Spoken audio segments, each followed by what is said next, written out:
ഇന്ന് ഗബ്രിയുടെ പേര് പറഞ്ഞുകൊണ്ട് ജിൻഡോയും ജാസ്മിനും തമ്മിൽ നല്ലൊരു വഴക്ക് നടക്കുന്നുണ്ട്. അതിനോടനുബന്ധിച്ച് ഒരു പ്രൊമോ വീഡിയോ വന്നിട്ടുണ്ട്. ഇത് ഓൾറെഡി ഇപ്പൊ ലൈവിൽ കഴിഞ്ഞൊരു സംഭവമാണ്.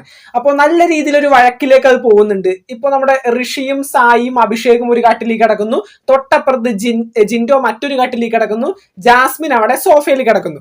അപ്പൊ ഈ ഒരു സമയത്ത് ജാസ്മിൻ ഇങ്ങനെ ഒറ്റയ്ക്കിരുന്ന് ഇങ്ങനെ പറയാ, ഈ സമയത്താണ് ഗബ്രിയെ നല്ല രീതിയിൽ മിസ് ചെയ്യുന്നത്, എനിക്ക് അവനായിട്ട് സംസാരിക്കാൻ തോന്നുന്നു. അപ്പൊ മറ്റൊന്നും അല്ല കാര്യം, ഇപ്പോ കുറെ നാളായിട്ട് ഗബ്രിയുടെ കാര്യം ജാസ്മിന്റെ വായിന്ന് വീണിട്ടില്ല. അപ്പോ ആളുകൾ വിചാരിക്കും ചിലപ്പോ കണ്ടന്റിന് വേണ്ടിയായിരിക്കും ഗബ്രി ആയിട്ട് ഈ ഒരു കാര്യം എടുത്തിട്ടതും, ഗബ്രി ആയിട്ടുള്ള ഈ ഒരു കണക്ഷനും കാര്യങ്ങളൊക്കെ കണ്ടന്റിന് വേണ്ടിയാണ് ജാസ്മിൻ ചെയ്തതെന്നുള്ള കാര്യം ജനങ്ങളുടെ മനസ്സിൽ കിടക്കുകയാണെങ്കിൽ അതങ്ങാട് മാറിക്കോട്ടെ എന്നുള്ള സെറ്റപ്പിലാണ് ജാസ്മിൻ ഇങ്ങനെ ഇരുന്ന് ഒറ്റക്ക് പറയുന്നത്. ഈ സമയത്ത് റസ്മിനോ ഗബ്രിയോ ഒക്കെ ഉണ്ടായിരുന്നെങ്കിൽ എനിക്ക് സങ്കടം പറയാനും സന്തോഷം പറയാനും സംസാരിക്കാനും ഒക്കെ ഒരാളായനെ. അപ്പൊ തന്നെ ജിൻഡോ അടിച്ച് കൈ കൊടുക്കുന്നുണ്ട്. ഇപ്പൊ മര്യാദക്കാണ് പോകുന്നത്, വെറുതെ സ്വപ്നത്തിലും കാര്യത്തിലൊക്കെ കയറി പിടിച്ചുകൊണ്ട് മോൾ അധികം അങ്ങാട് കയറി പോകണ്ട. അപ്പൊ തന്നെ അഭിഷേകും സായിയൊക്കെ കൂടി അയ്യോ എന്നൊക്കെ പറഞ്ഞിട്ട് പൊട്ടിച്ചിരിക്കുന്നുണ്ട്. അത് ജാസ്മിന് പിടിച്ചിട്ടില്ല. അപ്പൊ തന്നെ ഞാൻ എന്ത് പറയണം, എന്താ ആലോചിക്കണം എന്നൊക്കെ തീരുമാനിക്കുന്നത് ജിൻഡോ അല്ല ജാസ്മിൻ ആണെന്ന് പറഞ്ഞുകൊണ്ട് ജാസ്മിൻ ഷൗട്ട് ചെയ്യുന്നുണ്ട്.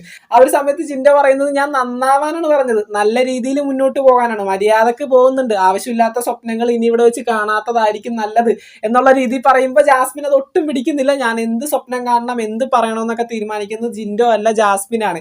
അപ്പൊ നല്ല രീതിയിൽ അടിച്ചങ്ങോട്ട് കൊടുക്കാണ് പറയുന്നതിന്. കാരണം ഇത്രയും നാള് ഗബ്രിയുടെ പേരും കാര്യങ്ങളും പറയാത്തൊരു വ്യക്തി പെട്ടെന്ന് ഒറ്റയ്ക്ക് ഇരുന്ന സമയത്ത് ഒരു കണ്ടന്റ് പുറത്തോട്ട് പോയിക്കോട്ടെ എന്നുള്ള വ്യാജേന ഈ പറയുന്ന ഗബ്രിയുടെ പേര് ആവശ്യമില്ലാത്ത രീതിയിൽ ബിഗ് ബോസ് ഹൗസിലേക്ക് കൊണ്ടുവരുന്നത് അത്ര അവർക്ക് പിടിച്ചിട്ടില്ല. അതൊക്കെ നല്ല രീതിയിൽ എതിർക്കുന്നുണ്ട്. കാരണം ജാസ്മിൻ കുറച്ച് ഒറ്റയ്ക്ക് ഇരുന്നപ്പോൾ ഇങ്ങനെ ഇരുന്ന് പറയാണ്. അപ്പോ ഇങ്ങനെ ആവശ്യമില്ലാത്ത സമയങ്ങളിൽ ഈ ഒരു പേര് ഇങ്ങനെ കേട്ടുകൊണ്ടിരിക്കുമ്പോൾ ജിൻഡോനും അഭിഷേകിനും സായിക്കും അത് ഉൾക്കൊള്ളാൻ സാധിക്കുന്നില്ല. ജിൻഡോ അത് വെട്ടിത്തുറന്നങ്ങ് പറഞ്ഞതേ ഉള്ളൂ. നിന്നോട് നല്ലോണം പോകാനാണ് പറഞ്ഞത്, നല്ല രീതിയിലല്ലേ ഇപ്പൊ ഗെയിം മുന്നോട്ട് പോയിക്കൊണ്ടിരിക്കുന്നത്, നല്ല രീതിയിൽ മുന്നോട്ട് പോട്ടെ, ഇങ്ങനെ തന്നെ കളിച്ചു പോട്ടെ, ആവശ്യമില്ലാത്ത സ്വപ്നങ്ങളും പേരുകളൊക്കെ കൊണ്ടോ ഇതിനകത്ത് വലിച്ചിട്ടുണ്ട, നല്ല രീതിയിൽ കളിച്ചു പോകുന്നൊക്കെ പറഞ്ഞുകൊണ്ട് ജിൻഡോ നല്ല രീതിയിൽ പറയുന്നുണ്ട്. അപ്പോൾ ഇന്നത്തെ എപ്പിസോഡിൽ നമുക്കിത് കാണാൻ സാധിക്കും. എന്തായാലും ഇപ്പൊ ഇത് ലൈവിൽ കഴിഞ്ഞിട്ടുണ്ട്. ഇതിനോടനുബന്ധിച്ച് ഒരു പ്രൊമോ വീഡിയോ വന്നിട്ടുണ്ട്.